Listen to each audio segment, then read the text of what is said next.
A handcuffed black woman spiraling through the air. City lights flashing beneath her like dying stars. The cops in a helicopter watched her fall in silence until one of them caught sight of something impossible in the reflection of the glass. Her eyes turned back, but then died, and that's when the pilot whispered, "She's not the one falling." Past the city below was a broken constellation of lights by rained out through the storm. The police helicopter carved its way like a wounded insect, blowers chopping the night, blades cutting through water and wind. The radio hiss was static, interrupted by dispatchers shouting over one another. Somewhere below, hundreds of officers flooded the industrial canals, their flashlights slicing through the darkness dot inside the chopper. 6 officers sat strapped in tight. The air reeked of sweat, cordite, and damp nylon. Every surface vibrated with the rhythm of the storm. A constant low growl that made conversation feel like shouting inside a war zone. Dispatch. "This is Air Unit 3-1. The pilot called out, his voice taut. Negative on the visual. Wind shears kicking hard east of the refinery. Copy that. 3-1. Came the crackled reply. Suspect last seen near Sector 7. Dr. Nilla Pierce. Approach with extreme caution. She's considered armed and unstable."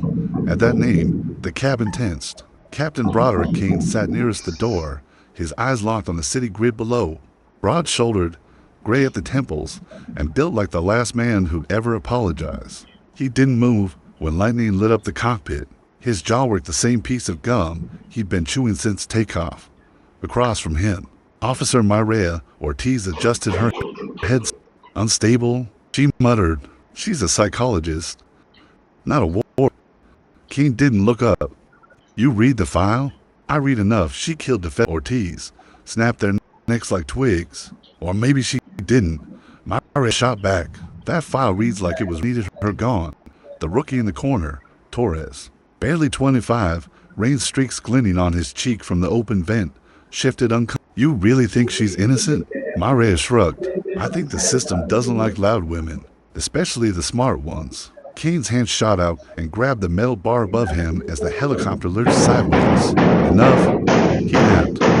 "She's wanted on count murder, treason, and theft of pride and terror. That's all that matters." Words hung there, heavy, metallic, final, had other plans. The helicopter shuddered again, lights flickering across the control panel. The GPS blinked, scrambled, then flashed a string of nonsensical coordinates. 0.000. Systems glitching again, the pilot said, tapping the screen. "That's the 3rd time."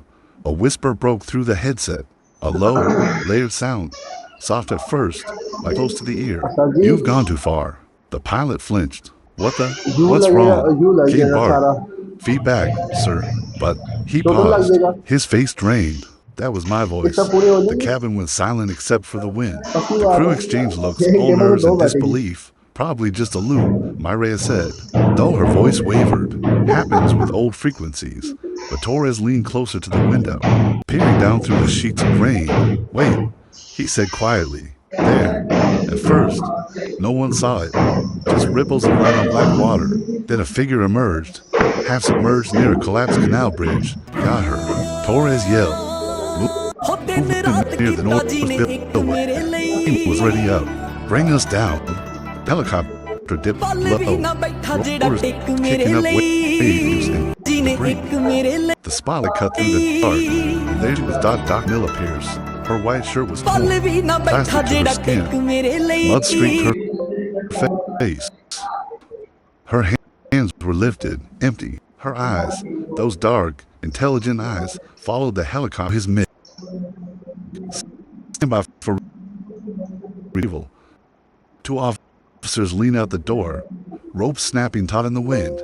Mireya did as they descended, boots splashing into the canal. She watched through the open hatch as they grabbed Nilla, forced her to the ground. And roughly, Nilla didn't fight back. She just stood up, into the light, and said something Mireya couldn't hear, but the pilot did. She said, "You're not in control." It unsettled everyone. Minutes later, they had her in the chopper, dripping and silent. Inside King Dottle didn't look dangerous, she looked tired. Her face bore no defiance, no madness, just an eerie calm when watching a storm they'd already predicted. King knelt in front of her. "Where's the data?" Nilla slightly. You wouldn't understand it. You think it's about information, she murmured, voice smooth. It's about memory. Yours, mine, everyone. Save it for the lawyers. He stood, signaling the pilot. Get us back to base. The helicopter rose sharply, slicing to thunder. The cabin rain whipped through the open hatch. Faces of the crew turned to Maria suddenly. Here, Maria frowned. What? She's talking nonsense. Keem barked. Ignore her. Nilla didn't stop. Her gaze was sharp, focused entirely on the female officer. You tried to report them once, she said softly. Didn't you? The words hit Maria like a slap. Nilla smiled faintly. You remember the warehouse, didn't it? The one that vanished from the evidence log. Maria's throat closed. She hadn't told anyone about that case, not even internal affairs. How do you? The cabin lights blinked off, then on again. The radio screamed with static dot, then silence. The pilot turned in confusion. We just lost comms. The GPS blinked again, flashing symbols none of them recognized. King snapped. Get it back online? But the pilot was pale, sweat beading his temple. Sir, we're not showing coordinates. Just this. He pointed at the screen. A loopy phrase scrolled across the monitor. Do you remember the fall? For a moment, no one spoke. Then a deep metallic creak echoed through the helicopter, like something twisting under its own weight. The lights flickered again. Torres screamed. Maria turned, saw the cuffs behind Nilla's wrist arm. No one had touched them. King drew his weapon and started, shouting over the door. Hands where I could see them. Nilla didn't move. You already threw away your safety. She said, you just haven't noticed yet. Shut up. King roared. Lightning exploded across the sky, flooding the cabin with white light. For a split second, the reflection of the crew shimmered in the window, except one was missing. King spun. Where the hell is Torres was gone. His headset clattered to the floor. The open hatch swung wildly in the wind. King lunged for the door, peering into the rain. Nothing. No foam, no splash. Just an endless black swirl of the storm below. Jesus Christ. The pilot gasped. Keep flying. Hey, Bart. Maria's heart pounded. She turned to Nilla, who sat motionless amid the chaos. Her wet hair clung to her face, her lips barely moving. What did you do? Maria whispered. Nilla's voice was almost kind. You'll understand soon. It's not punishment. It's revelation. Stop talking in riddles. King shouted. You're done. You hear me? Done. He grabbed her by the arm and hauled her to the open hatch. The wind screamed. The pilot shouted something about altitude, but King didn't listen. His face was pure fury. Not justice. Not duty. Just rage. You think you can mess with my men? Certain, I think, she said softly, you already threw me once before. You froze, one, but she leaned closer, so he could hear her over the storm. And that's when you started falling. He shoved her hard. The others shouted. Maria reached for her, to lay. Then Nilla was gone. Her body vanished into the rain. For a heartbeat, there was nothing but the thundering wind and the ragged breath of 5 terrified officers. Then lightning cracked the sky, and in its flash, every face turned toward the window. Low down, suspended in the white rays of the storm, Nilla's body wasn't turned. He was rising, her face turned up, eyes open, lips curved in a faint smile. Light vanished as quickly as it came. The darkness swallowed. Pilot's hands trembled over the controls. Sir, what did we just... Shut up, he muttered, voice with hoarse. The helicopter climbed shaky. No one spoke for the rest of the flight, but as Maria sat there, clutching, she realized something that she couldn't explain, something that made her stomach twist cold in the cockpit window. The reflection as the crew stared back at her dot's 6 figures. Not 5, but one of them, the one in the middle, was smiling. The storm had quieted, but the silence was worse for hours. The helicopter had drifted through a sea of low clouds, the radio's hiss with dead air. The city lights below were gone, replaced by endless gray. Kind of emptiness that made direction meaningless. The fuel gauge blinked violet. Lieutenant Reeves hadn't spoken. His knuckles were white on every now and then. Spin once, and then freeze again. Always pointing nowhere, Doc Captain Bobber King sat rigid beside him, eyes locked on the storm front ahead. The others, towards his empty seat. sat in the cabin behind him. Their nerves stretched thin. It was 3:17 uncontrolled. Air Unit 1, Reeves said into his headset. We've lost GPS and visual ground contact. Requesting emergency coordinates. Over. Static answered him. Then, faintly, Air Unit 3-1. 3-1. 1-1. The signal looped. His own voice echoed back, distorted and hollow. Reeves' hand shook. It's feeding back. But there's no repeater on this channel. Keep trying, Kane said sharply. The pilot switched frequencies. Emergency channel open. Do you copy? Do you copy? Copy, copy. The echo came again, now layered, as though dozens of voices were whispering his words back. Male, female, some deeper, some stretched thin like tape warped by heat. Maria leaned forward from the back. Sir, maybe we should land. We don't even know where we are anymore. Kane turned. His face was pale, the veins in his neck taut. We land when I say so. She stared back. We threw a woman out of this aircraft. Captain, you think maybe that's what this is? Kane's gaze hardened. She's dead. Then why does it sound like she's talking through your headset? The other officers exchanged looks. Nobody wanted to admit what they were hearing. The faint whispers that had begun threading through the static, calling their names. Maria. Kane. Reeves. Reeves ripped the headset off. Jesus Christ. The cabin lights flickered, then steadied. Kane slammed his fist against the console. It's just interference. That's all.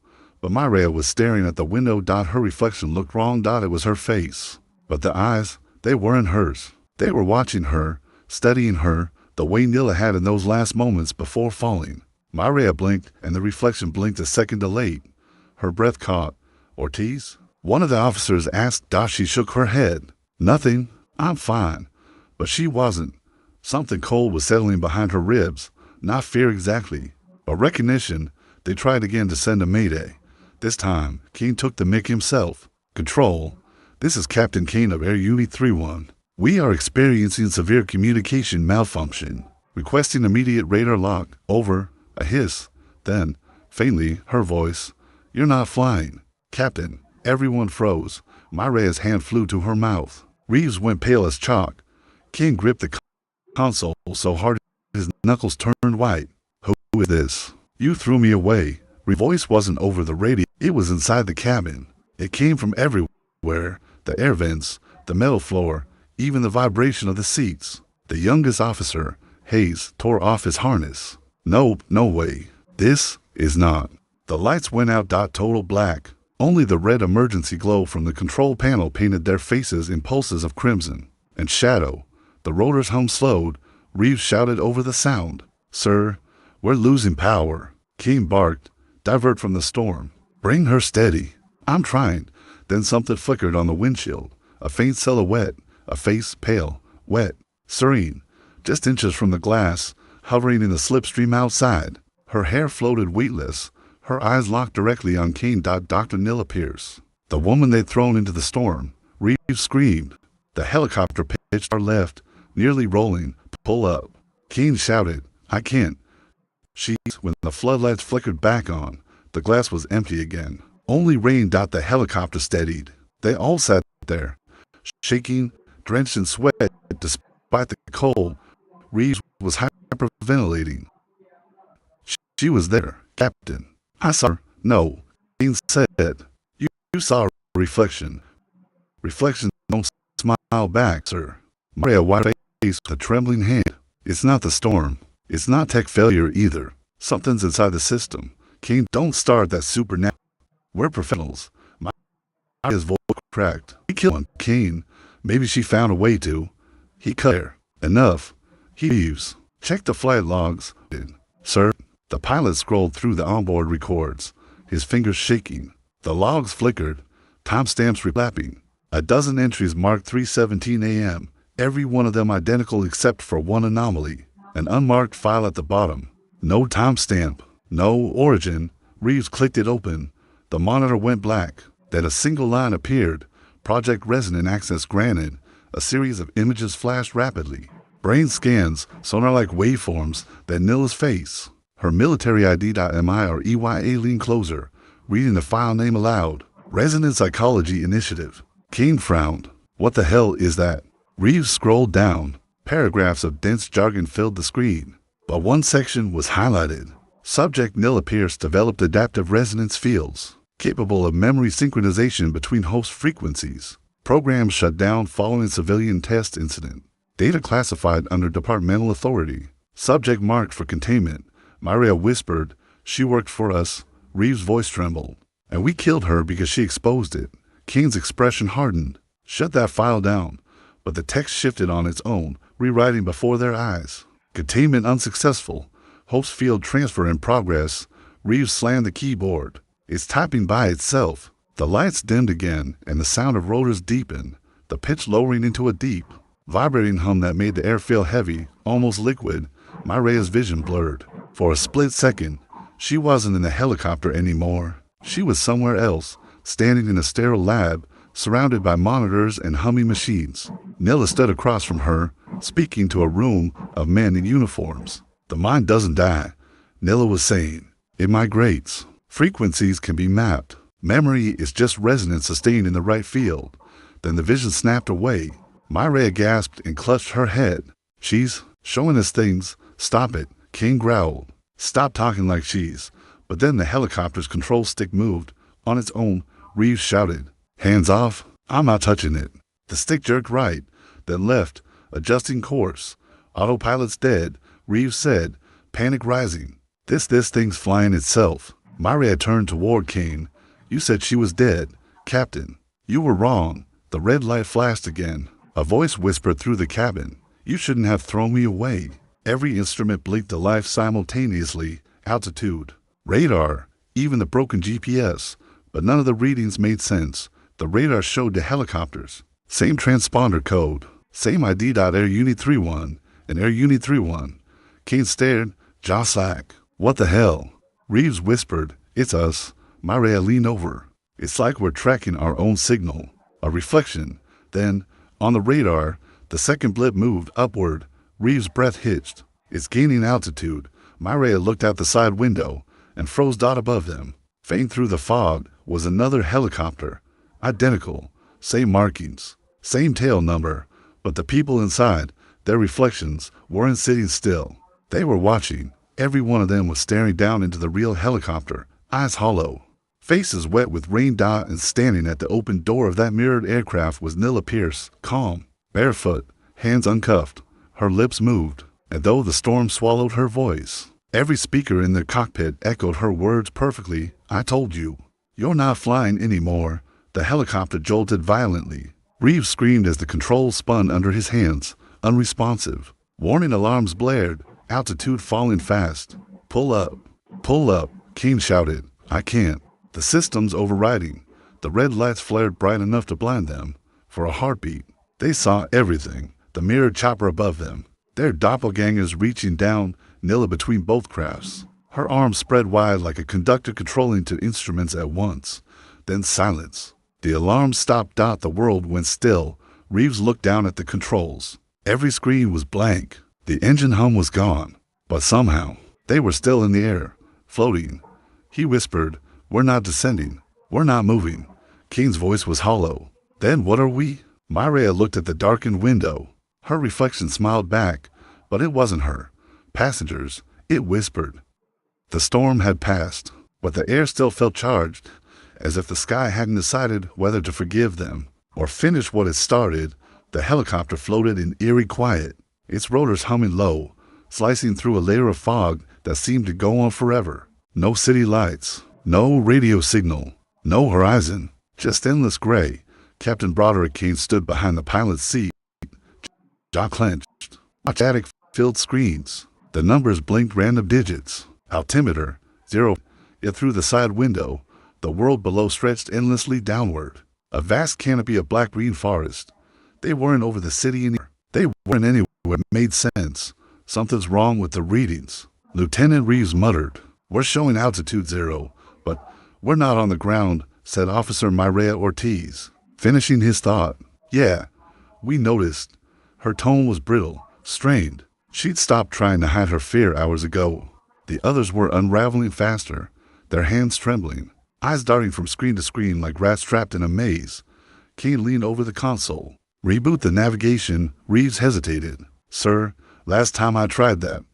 Do it. Kane snapped. Reeves swallowed, typed a few commands, and hit enter. The monitors went black. For a heartbeat, the cabin went utterly still. Then a faint glow crawled across the center display, a blinking cursor, followed by a single line of text. Do you remember the fall? Reeves stared at it. Sir, before anyone could respond, a file directory appeared. Hundreds of encrypted folders scrolling down the screen like falling rain. One folder at the bottom was marked in red, NYLA_Pierce_Protocol Myria. Felt a chill crawl up her spine. Don't open that. Kane ignored her. Open it. Reeves hesitated. Captain, open it. He clicked the file. The screen glitched, static bleeding across every monitor. Then a single video feed appeared, grainy footage, time-stamped 2 years earlier. They saw a lab, white walls, machines humming. A woman in a government uniform stood in the center, Dr. Nilla Pierce. Her voice came through the speakers, calm and clipped, like she was giving a briefing. Today marks the first successful cognitive transference through resonance mapping. If the field holds, consciousness can persist beyond the physical. No parachute required. Kane's brow furrowed. What the hell does that mean? Nilla looked directly into the camera, straight into them. If you're watching this, she said softly, you killed me. The crew froze. Don't worry, she continued. It's not revenge. It's calibration. You can't drop someone out of the sky without learning what gravity really is. The feed distorted, her face fragmenting into glitchy frames. Then text replaced the image. The parachute protocol is active. Reeves slammed his palm against the console. What the hell is happening? The cabin lights flickered violently. The helicopter jolted, but the instruments still read altitude 0. Kane barked, hold it steady. I am holding it steady. Reeves yelled.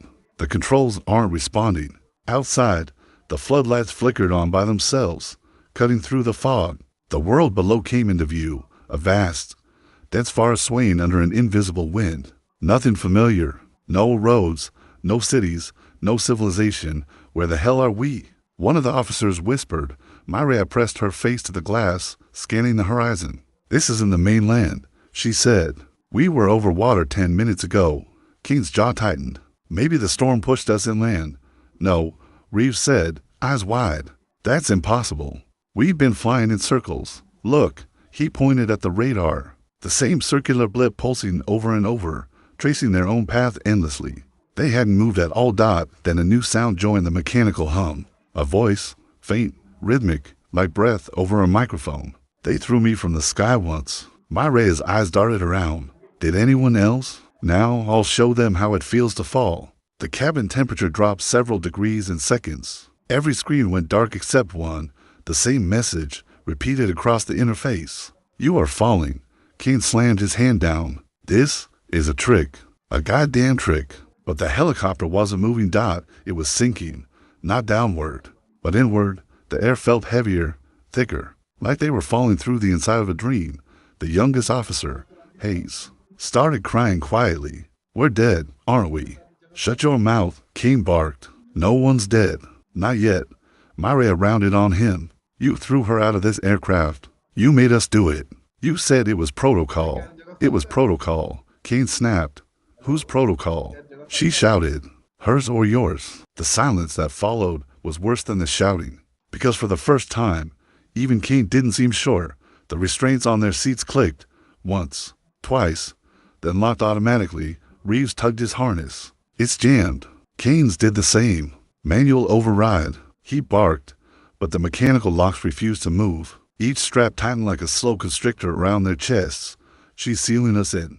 Myria whispered. Kane turned on her, voice sharp. Stop talking like she's alive. Myria stared him down. She's not alive, Captain. She's everywhere. The lights flickered again, only this time, they didn't come back. Darkness swallowed the cabin. Then, through the black, a soft white glow shimmered across the windshield. Not lightning, not reflection. A face, faint and luminous, projected against the glass. NYLA. But her expression wasn't angry. It was mournful. The parachute protocol was never meant for war. Her voice whispered through the comms. It was meant for survival. You made it about control. You tried to weaponize the fall. Her image blinked out. The cabin lights flared red.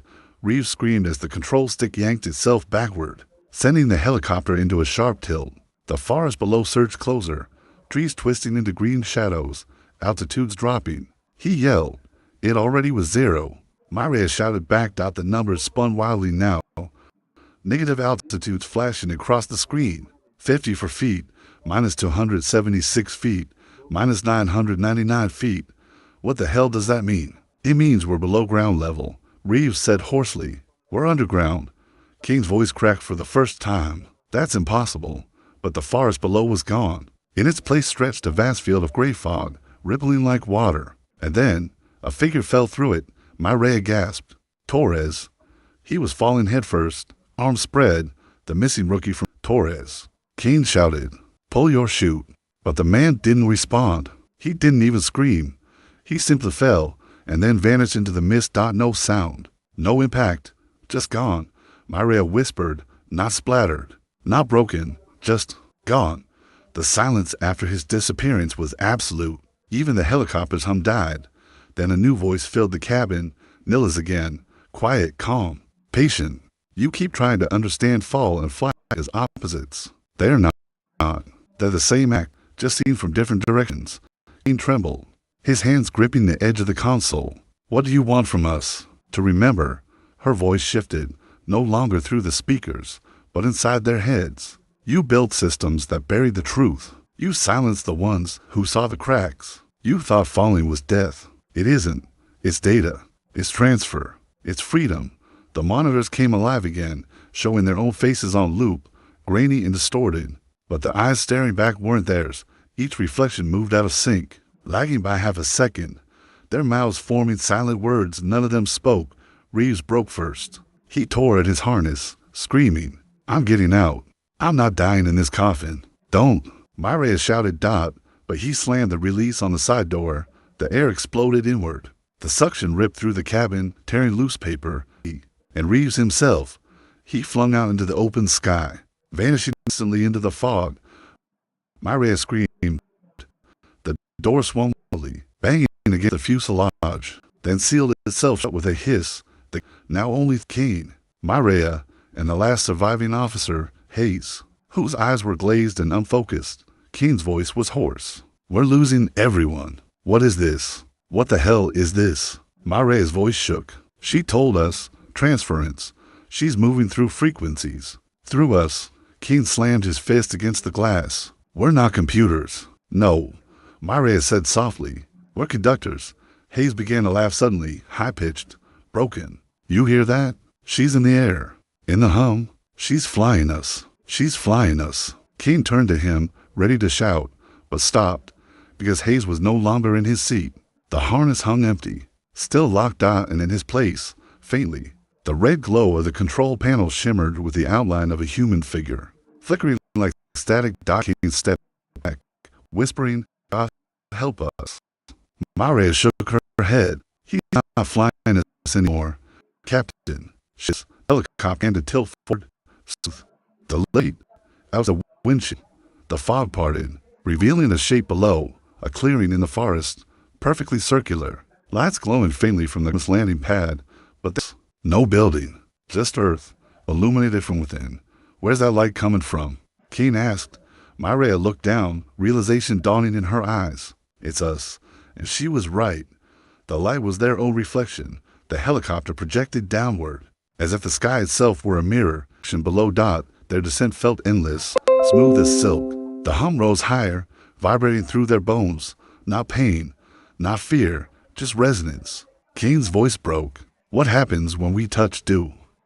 The helicopter descended through a bruised sky, limping toward the glimmering grid of the city. Below, skyscrapers cut through the fog like broken teeth. The storm had thinned to a cold drizzle, but the air still tasted metallic, like the aftermath of lightning. Inside the cabin, Captain Broderick Kane and Officer Maria Ortiz were the only ones left. The others were gone, swallowed by the storm, by the fog, by whatever Nilla Pierce had become. The instruments still glowed red, though none of them worked. The altimeter looped between 0 and infinity, spinning endlessly. The radio crackled with whispers that sounded like breathing. Kane's hands trembled on the controls. "We're losing altitude." Maria gave a hollow laugh. "We've been losing everything since the moment we threw her out." Kane shot her a glare. "You think I wanted this? You think I enjoyed it? You didn't hesitate, she said quietly. That's worse. He turned back to the windshield. The city lights pulsed faintly through the rain, like a dying heart. Orders are orders, he muttered. I did what needed to be done. Orders don't make you innocent, she said. They just make you obedient. He snapped. You don't know what it's like to be responsible for men's lives. And you don't know what it's like to live with their ghosts. The words hung in the air, heavy as the storm clouds outside. Neither spoke after that. The helicopter shuddered, creaking under invisible pressure. A warning alarm wailed somewhere deep in the fuselage, then cut off suddenly, as if silenced by something unseen. Kate stared at the console. She's still in here. Maria looked at Illa. He nodded slowly. Every time we change altitude, the power stabilizes for a second. Then it dies again, like she's balancing us. Maria's voice softened. Maybe she's deciding whether we deserve to land. The comm system flickered, and then Nilla's voice filled the cabin. Not loud, not shrill, soft, precise, terrifyingly calm. You talk about orders as if they erased the fingerprints. Kane froze. She's dead. Death is a place you put other people, Nilla replied. Not me. The floodlights on the nose of the chopper flickered on, illuminating the reflection of the city below. Wet streets, flashing sirens, the blue-red pulse urgency lights that never seemed to get close. You took everything from me, Nilla said, her voice vibrating through the metal hull. Now I'll take gravity from you. The helicopter jerked violently. The horizon flipped out suddenly. The world turned upside down. The cabin filled with screams, only two of them human. The rest came from the metal itself, bending and tearing under forces. The city was above them now, the clouds below. The rain rose upward in streaks like silver threads returning to heaven. Kane's grip tore free from the controls. His seatbelt snapped with a metallic crack. The cabin door ripped open, wind roaring in like an angry god. Kane, Maria shouted, reaching for him, but he was already sliding toward the open door, boots scraping uselessly against the floor.